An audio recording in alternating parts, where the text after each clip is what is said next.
The October rain had stopped just as dawn broke over London, leaving the cobblestones of Westminster gleaming like polished silver.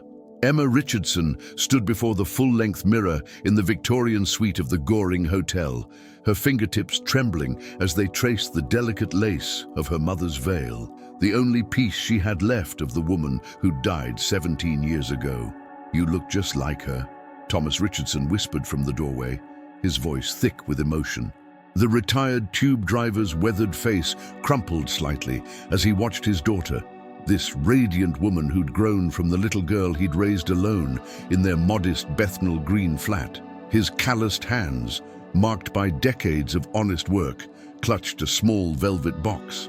"Dad, you're going to make me cry before I even get to the church." Emma laughed softly, but her hazel eyes were already glistening. She turned to embrace him, breathing in the familiar scent of his Old Spice cologne, the same one he'd worn to every important moment of her life. Thomas pulled back, studying his daughter's face with an intensity that made Emma's heart skip. "There's something I need to tell you, love, about James, about his family." He paused, his jaw working as if wrestling with words that had been locked away for years. "But maybe it's not my story to tell." "Dad, what are you talking about?" Emma's brow furrowed, but Thomas simply shook his head, pressing the velvet box into her hands. "You're something blue," he said, deflecting. Inside lay his mother's sapphire hairpin, a humble piece that looked almost apologetic next to Emma's designer dress, a gift from James's mother, Margaret Whitmore. Across the city, in a Kensington townhouse that breathed old money from every crown molding, James Whitmore stood in his childhood bedroom, now converted into a guest suite. The walls still held faint marks where his cricket trophies once stood. His best man, Oliver, chattered nervously about the weather, but James's attention was fixed on a photograph on the mantel. Him and Emma at a charity gala. Her genuine laugh caught mid-burst, so different from the practiced smiles of the women his mother had previously paraded before him. "Second thoughts?" Oliver asked, only half joking. "Never," James replied firmly, but his fingers unconsciously went to his pocket where he kept a letter, one he'd written but never sent, containing a truth about how he'd really met Emma, about the day his life had actually been saved by a stranger in a tube station 3 years before their official first encounter at the hospital fundraiser. Margaret Whitmore appeared in the doorway, her pearl necklace catching the morning light. "The car's ready, darling," she announced, her tone carefully neutral. She'd accepted Emma, of course. How could she not, when the girl had such impeccable manners and genuine kindness? But Margaret carried her own secret, a debt of gratitude she'd never been able to express, connected to a rainy night 20 years ago when a young tube driver had done something extraordinary for her family. So, Margaret's church had stood for 800 years, its stones witness to countless promises, betrayals, and redemptions. Reverend Michael Hartford, 73 years old with eyes that had seen too much to be fooled by pretense, stood in his vestry, holding a note that had been slipped under his door the previous evening. Thomas Richardson's shaky handwriting spelled out a request that went against every tradition, every expectation. The Reverend folded the paper carefully, tucking it into his ceremonial robes. He'd known Emma since she was 12, a grieving child who'd found solace in organizing donations for the church's shelter.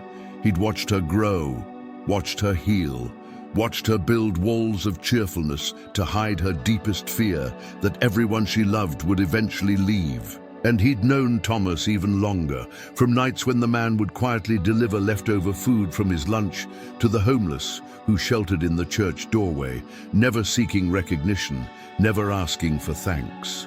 The Reverend looked at the simple wooden cross above the altar and made his decision. Sometimes the greatest sermons weren't about scripture, but about truth. Today, a question would be asked that had never been voiced in 8 centuries of ceremonies within these walls. A question that would shatter the carefully constructed facade of a perfect wedding and perhaps, in that shattering, reveal something far more precious than perfection. As the church bells began their ancient song, calling all of Westminster to witness, Emma's wedding car pulled away from the hotel, carrying her toward a moment that would redefine everything she thought she knew about love, family, and the invisible threads that bind strangers into something more. The interior of the 1952 Rolls-Royce Silver Wraith smelled of leather and roses, a combination that should have been comforting, but instead made Emma's stomach flutter with inexplicable anxiety. Through the rain-spotted window, London rushed past in a blur of umbrellas and autumn colors. Her father sat beside her, unusually quiet, his fingers drumming against his knee in a rhythm she recognized from her childhood, the same nervous pattern from the night before her mother's funeral. "Dad, you're scaring me," Emma said softly, placing her hand over his. "What weren't you telling me earlier?" Thomas turned to her, his eyes carrying the weight of unspoken words. "Do you remember when you asked me why I never remarried? Why I spent all those years alone?" "You said no one could replace Mum," Emma replied, confusion coloring her voice. "That was true, but..." Thomas gazed out at the passing streets. "Sometimes we carry debts that can't be repaid, love. Sometimes we make promises to ourselves about protecting the people who matter most." He squeezed her hand. "Just remember, whatever happens today, everything I've ever done has been for you." At St. Margaret's, guests were already filling the ancient pews, creating a fascinating tableau of two worlds converging. On the bride's side, NHS workers in their best clothes sat alongside teachers from the comprehensive school Emma had attended, their excitement palpable and warm. Mrs. Chen from the corner shop where Emma had worked weekends as a teenager dabbed at her eyes, already emotional before the ceremony had begun. The groom's side presented a stark contrast. Investment bankers in Savile Row suits, society women whose fascinator hats probably cost more than most people's monthly rent, and relatives who carried themselves with the unconscious confidence of generational wealth. Yet there was an undercurrent of something else, whispered conversations that stopped abruptly when others approached. Margaret Whitmore sat in the front row, her posture perfect, her expression unreadable, but her gloved hands twisted her program repeatedly, and her eyes kept darting to the church entrance. Beside her, James's father, Richard, leaned over to whisper, "It's not too late." The Pemberton girl, "Stop," Margaret commanded quietly. "Not today, not ever again." Tung! She thought of a night 20 years ago, a tube station, the screech of brakes, and a young driver who'd risked everything. How could she tell her husband that their son's bride was the daughter of the man who'd saved her life? How could she explain that she'd kept this secret even from herself, only piecing it together when she'd seen Thomas Richardson's name on the wedding invitation? James stood at the altar with Oliver, his hands steady but his mind racing. 3 years ago, before the official story of meeting Emma at the charity gala, there had been another moment. Platform 3 at Bank Station, the worst day of his professional life, standing too close to the edge as a train approached, not quite decided on stepping back, and then a firm hand on his shoulder, a nurse's voice cutting through his despair. "Looks like you're having a rough day. Want to grab a coffee and tell a stranger about it?" He'd never told Emma he recognized her at the gala, that she'd already saved him once. Reverend Hartford emerged from the vestry, his ceremonial robes catching the colored light from the stained glass windows. He paused at a small side chapel where a woman sat alone. Sarah Mitchell, a social worker in her 50s, clutching a tissue. She'd received an invitation, but didn't belong to either side. She was here because 20 years ago, she'd handled an adoption case that had been suddenly withdrawn, a case involving the Whitmores and a young mother named Rebecca Richardson, Thomas's sister. The baby had died, they'd been told, but Sarah knew otherwise. The organ suddenly filled the space with Pachelbel's cannon, and heads turned toward the entrance. The heavy wooden doors opened, revealing Emma in silhouette, the morning light creating a halo effect around her. Gasps of admiration rippled through the congregation, but one gasp was different, sharper, more shocked. An elderly woman in the back row, whom nobody recognized, rose slightly from her seat. Agnes Hartford, the Reverend's sister, hadn't attended a wedding in this church for 5 years. But Thomas Richardson's note had mentioned a name she hadn't heard in 2 decades, Rebecca Richardson. Agnes clutched her cane, remembering the young woman who'd cleaned her house while pregnant, who'd confided her fears about giving up her baby to a wealthy couple, who'd disappeared one day leaving only a note. "Tell them the baby died. It's better this way."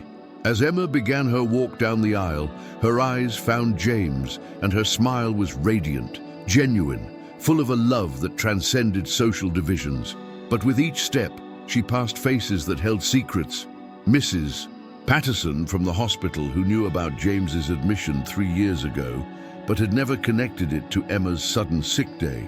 Derek from the food bank, who recognized Margaret Whitmore as the anonymous donor who'd insisted her contributions be distributed specifically in Bethnal Green.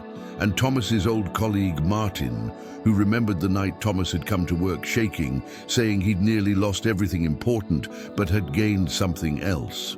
The church, with its 8 centuries of witnessed vows, seemed to hold its breath. Everyone rose as tradition demanded, but the air was thick with unspoken truths, with connections not yet revealed, with a story larger than anyone present fully understood. Emma's journey down the aisle felt both eternal and instant.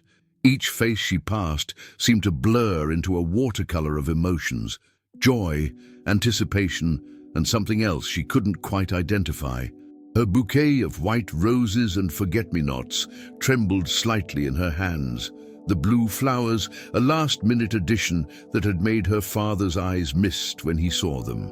They were her mother's favorites. James watched her approach, his heart constricting with each step. She was luminous, yes, but it was her courage that took his breath away, how she'd built herself up from loss, how she'd chosen to see light even in the darkest corners of the hospital wards where she worked. He thought of all the moments that had led to this, their official first dance at the charity gala where she'd laughed at his terrible footwork, the night she'd held him as he'd confessed his struggles with depression, the morning she'd introduced him to her father and he'd seen Thomas's face flicker with recognition before carefully composing itself. As Thomas placed Emma's hand in James's, their eyes met for a fraction longer than necessary. "Take care of her," Thomas whispered, but his tone carried more weight than the simple words suggested. It sounded less like a request and more like a continuation of something already begun. "With my life," James replied, and Thomas's slight nod suggested he knew exactly what that meant. Reverend Hartford began the ceremony with his usual warmth, but those who knew him well noticed a tremor in his voice. "Dearly beloved, we are gathered here today to witness something miraculous, not just the union of 2 souls, but the intersection of destinies that began long before this moment." Margaret Whitmore stiffened at the unconventional opening. Beside her, Richard frowned, but she placed a restraining hand on his knee. She was remembering now, with startling clarity, the young tube driver who'd pulled her from the tracks that horrible night when she'd fainted on the platform. He'd risked his job, his life, jumping down as the train approached. She'd tried to find him afterward, to thank him, but the London Underground had stonewalled her, protecting their employee from potential liability. She'd never even learned his name until 3 months ago, when she'd seen it on a wedding invitation. The ceremony proceeded with readings. Oliver stumbled slightly through Corinthians, his nervousness endearing. Emma's cousin Lucy, a teacher in the same Bethnal Green school Emma had attended, read from Khalil Gibran with a voice that carried the multicultural harmony of East London. But it was when little Rosie, the flower girl from Emma's ward at the hospital, toddled forward with the rings that the congregation truly melted. The child, a cancer survivor whom Emma had nursed through chemotherapy, reached up to hand Emma a crumpled drawing she'd hidden in her basket, a picture of Emma with angel wings. "She saved me," Rosie announced loudly in that way only 4-year-olds could, and Emma's professional composure cracked. A single tear escaped, trailing down her cheek like a prayer. The vows came next. James had written his own, against his mother's advice. "Emma," he began, his voice stronger than expected, "they say love at first sight is a myth, but they're wrong. It just sometimes happens in the wrong order. I loved your kindness before I knew your name. I loved your strength before I saw your face. You saved me before we ever officially met, and I've spent every day since trying to be worthy of that salvation." Emma's breath caught. Did he know? How could he know about that day at Bank Station when she'd pulled a stranger back from the edge, bought him coffee, listened to his story, and left without giving her name because she'd been late for her shift? Her own vows trembled on her lips. "James, you've shown me that love isn't about perfection. It's about seeing someone's broken pieces and choosing to help hold them together. You've bridged worlds for me, made me believe that differences in circumstance mean nothing compared to sameness of heart. You've taught me that family isn't just about blood, it's about choice, about showing up, about—" She paused, her eyes finding her father in the front row. He was crying openly now, something she'd only seen once before. About keeping promises, even the ones no one else knows about. Reverend Hartford cleared his throat. The moment was approaching, the question Thomas had asked him to pose. His ancient hands shook slightly as he held his prayer book. "Before we proceed to the formal declaration, tradition dictates I ask if anyone knows of any lawful impediment why these two should not be joined in holy matrimony." The silence that followed was deafening. Sarah Mitchell in the side chapel held her breath. Agnes Hartford gripped her cane tighter. Margaret Whitmore closed her eyes. Thomas Richardson stood straighter, as if preparing for battle. "But today," the Reverend continued, his voice gaining strength, "I've been asked to pose another question, one that speaks not to impediments, but to the invisible bonds that have already united these families in ways they may not fully understand." James and Emma turned to look at him, confusion evident on both their faces. The congregation shifted restlessly. This was unprecedented, unscripted, unexpected. Reverend Hartford looked directly at Thomas, who nodded almost imperceptibly. Then the Reverend's gaze swept across the assembled faces, each carrying their piece of a larger truth, before returning to the couple before him. "The question is this: can a love built on providence, on secrets kept out of protection rather than deception, on sacrifices made in shadows, can such a love be blessed with the full light of truth?" Emma and James, are you prepared to accept that your union today might reveal connections between your families that go deeper than coincidence? Bonds forged not in this moment, but in moments of crisis and compassion that preceded your birth. The question hung in the air like incense, thick and transformative. Emma's hand found James's instinctively, their fingers intertwining with the desperate grip of two people standing at the edge of revelation. The congregation seemed to collectively hold its breath, and in that suspended moment, time fractured. "What are you talking about?" Emma's voice was barely a whisper, but in the acoustic perfection of the ancient church, it carried to every corner. Reverend Hartford looked to Thomas, who slowly rose from his pew. The retired tube driver's weathered face showed a lifetime of carried weight finally being released. "It's time, love. Time you knew everything." Margaret Whitmore stood as well, surprising everyone, including her husband. "No, Thomas. If stories are being told, they should be told completely." Her cultured voice cracked slightly. 20 years ago, you saved my life." Gasps rippled through the crowd like waves against stone. Richard Whitmore's face went pale. James turned to his mother, shock evident in every feature. "It was late November," Margaret continued, her composure finally breaking. "I'd received devastating news. We'd lost our first pregnancy, our first son. I wasn't thinking clearly. The platform at Bank Station was crowded. The train was coming and I fainted. Or perhaps I didn't. Perhaps I just let go." Thomas's voice joined hers, rough with emotion.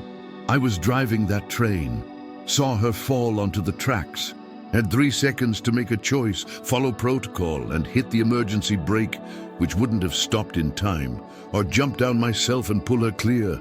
Broke 6 regulations in my shoulder that night." Emma's hand flew to her mouth. She'd heard about her father's shoulder injury, the one that had him on light duties for a year when she was 9, but he'd always said it was just an accident at work. The underground wanted to fire me, Thomas continued. I would have, except someone intervened. Someone with influence. His eyes met Margaret's. You never did let me thank you for that. Thank me? Margaret's laugh was bitter with irony. You saved my life, and you think you owed me thanks? But there's more, a voice called from the back. Agnes Hartford made her way forward, her cane tapping against the stone floor. 20 years ago is also when my dear Rebecca came to me, pregnant and desperate. Thomas stiffened. Don't. She's gone. That story died with her. Did it? Sarah Mitchell stood from the side chapel, her social worker's badge catching the light. Because I have documents that suggest otherwise. Rebecca Richardson didn't die in childbirth, Thomas. She disappeared. But first, she gave birth to a son. The church erupted in whispers. Emma swayed slightly, and James steadied her, though his own face had gone ashen. What son? Emma's voice was stronger now, anger mixing with confusion. Dad, what son? You told me Aunt Rebecca died before I was born, Agnes continued, her voice carrying the authority of truth too long suppressed. Rebecca was young, unmarried, frightened. She'd arranged to give the baby to a wealthy couple who couldn't have children. But at the last moment she changed her mind. She couldn't go through with it, couldn't live with the shame in those days, so she left the baby at a hospital and vanished. St. Mary's Hospital, Sarah Mitchell added quietly. November 28, 2003, a baby boy, approximately 3 days old, left in the emergency department with a note. His name is Christopher. Tell him he was loved. James's entire body went rigid. That's my birthday, my adoption day. My parents always said my birth mother was a teenage girl who... He turned to his parents, his voice breaking. You said she died. You said there was no family to find. Richard Whitmore finally spoke. His usual commanding presence diminished. We were told the mother had died. The agency assured us. We had no reason to question, because I made sure of it. Thomas interrupted, his voice heavy with years of guilt. When I found out what Rebecca had done, when I traced the baby to you, I saw how well he was being cared for. Private schools, the best medical care, opportunities I could never provide. And you, he looked at Margaret, you were the woman from the platform, the one I'd saved. It felt like destiny. Like maybe saving you meant saving him too. Emma pulled away from James, staggering backward. Christopher, the baby was... James, you're my cousin. No! Agnes's voice cut through the growing panic. That's what Rebecca wanted everyone to think, to protect her secret. Thomas, tell them the whole truth. Tell them about Rebecca's letter. Thomas reached into his jacket pocket, pulling out an envelope yellowed with age. His hands shook as he unfolded it. Rebecca wasn't my sister. She was my wife's sister, Emma's aunt by marriage, not blood. The relief that flooded both Emma and James was palpable, but the revelations weren't finished. But why? Emma asked, tears streaming down her face now. Why all the secrets? Why couldn't you just tell me? Because I made a promise, Thomas said simply, to Rebecca before she left. She said if the boy ever found his way back, if fate ever brought him home, I should know it was meant to be, but I shouldn't force it. And then you brought James home for Sunday dinner, and I knew. The birthmark on his wrist, the way he holds his fork, exactly like Rebecca. I knew, and I said nothing because you were happy. Margaret moved toward Thomas, her heels clicking on the stone. You recognized me at that dinner. I saw it in your eyes. Thomas nodded, just as you recognized me. But we both kept silent. For them. James found his voice hoarse with emotion. So my birth mother, she's alive. Nobody knows, Sarah admitted. She vanished completely, but she loved you enough to leave you where you'd be found quickly, safely. She loved you enough to let you go. Reverend Hartford raised his hands, calling for silence as the congregation buzzed with shock and wonder. And so I returned to my question. Can a love built on such foundations, on sacrifice, on protection, on the strange circling of fate that brought two families together through tragedy and triumph, can such a love be blessed? Emma stood in the center of it all, her wedding dress catching the colored light from the windows, looking like a figure from a Renaissance painting, beautiful and tragic and triumphant all at once. She looked at James, seeing him anew. Not her cousin, thank God, but connected to her through a web of love and loss that was almost too complex to comprehend.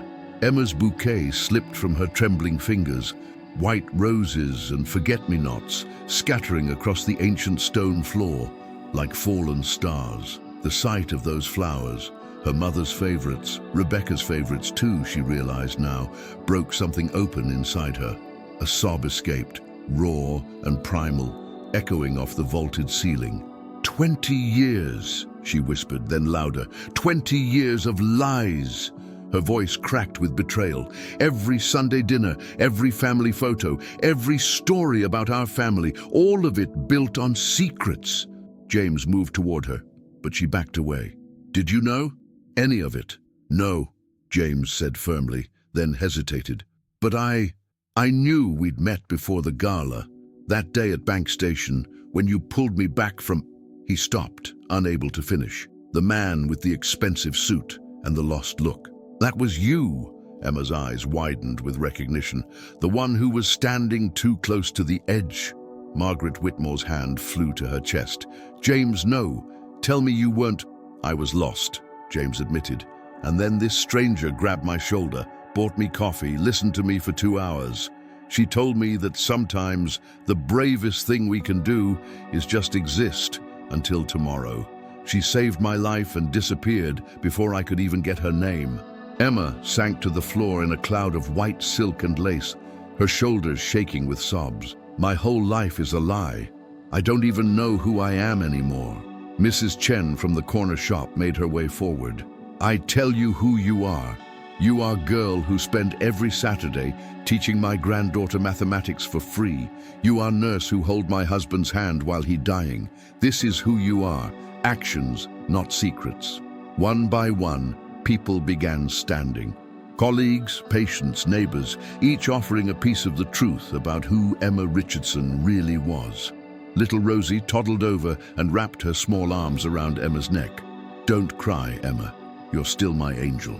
Reverend Hartford stepped forward. My child, you speak as if love is diminished by the mysteries that bring people together. But consider this. Every person here is connected by 1,000 unseen threads. The question isn't whether your love is built on secrets. The question is whether it's strong enough to survive their revelation. Agnes Hartford pulled out a worn envelope. Rebecca left this for her son if he ever found love. I believe that moment is now. James read aloud with shaking hands. My darling Christopher, if you're reading this, it means you found love. Know that letting you go was not abandonment, but the deepest love I could offer. I was 17, alone and terrified, but I knew Thomas would watch over you from afar. Love isn't always about holding on. Sometimes it's about letting go and trusting in grace. Be happy, my son. Love fearlessly. And if you found Emma, then know that some patterns are too beautiful to be mere chance. Your mother, who loved you first. The church fell silent except for muffled sobs. James knelt beside Emma, taking her hands. We can walk away, take time to process everything, or we can choose to see this differently. Not as a web of lies, but as a tapestry of love. Messy, complicated, imperfect love that spans generations. Emma looked into his eyes, those familiar eyes that now carried new meaning. But how do we move forward? The same way we always have, James replied. One truth at a time. Emma rose slowly from the cold stone floor, her wedding dress dusty and imperfect. She looked at each face in the church, her father worn with secrets, Margaret with streaked mascara, the congregation holding its collective breath.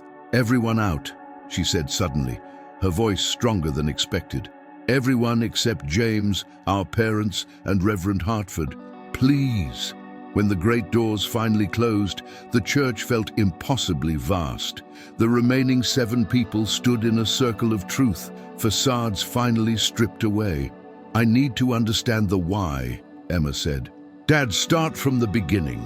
Thomas sat heavily in the front pew. Your mother made me promise to look after Rebecca before she died. Rebecca was 17, pregnant, terrified. When she decided on adoption, she thought she was doing right. But after she held him, she couldn't sign the papers, so she ran. Margaret spoke next, her perfect composure cracking. "We'd been trying for years. They told us the mother was deceased. We never questioned it. I watched from afar," Thomas continued. "Saw James grow strong, loved. When I saw him win that mathematics award at 15, I bought every newspaper from Mrs. Chen's shop." Emma turned to James. "And you never felt something was missing?" "Every day," James admitted. "Until you grabbed my shoulder at Bank Station. Until you made me feel real for the first time in years." Reverend Hartford intervened gently. "Sometimes the greatest act of love is allowing others to find their own truth in their own time." Margaret did something shocking then. She knelt before Emma on the cold floor. "I'm asking your forgiveness, not for the secret, but for all the times my prejudices made you feel less than. You were never less than, Emma. You were always more than we deserved." Emma looked around the church where she'd volunteered, grieved and grown. "The question is whether we're brave enough to choose love even when we know how messy its origins are." Thomas pulled out his phone, calling a contact marked simply R. After 3 rings, a weathered voice answered. "Tommy, is it time?" "Rebecca," Thomas's voice cracked. "He's getting married to our Emma." James took the phone with trembling hands. "I'm happy. I'm loved. I'm whole. My beautiful boy." Rebecca's voice broke. "I've thought of you every day. I've been in London this whole time, just watching, cleaning offices in the city, sometimes seeing you walk to work." Emma took the phone. "Come to the church. Come now." "I can't. I'm nobody." "Your family," Emma interrupted. "Come as you are." 20 minutes later, Rebecca appeared in the doorway. A woman in a simple cleaning uniform, her face an aged mirror of old photographs. Little Rosie ran forward with childhood's innocence. "Are you Emma's auntie? You look sad. Do you need a hug?" As Rebecca nodded through tears, accepting the child's embrace, she stepped from shadow into light. Emma announced to the reassembled congregation, "All the truth is in the light now." And yes, love built on such foundations can be blessed. Not because it's perfect, but because we choose to build anyway.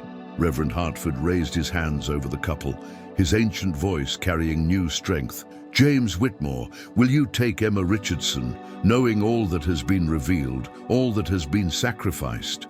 "I will," James said with absolute certainty. "I choose her as she chose me, first as strangers, then as lovers, now as family in every sense that matters. Emma Richardson, will you take James Whitmore, knowing the complexity of your connection, the price paid for this moment?" Emma looked at the faces surrounding them. Rebecca standing beside Thomas, Margaret and Richard united, their community whole despite its fractures. "I will. I choose him as surely as rivers choose the sea.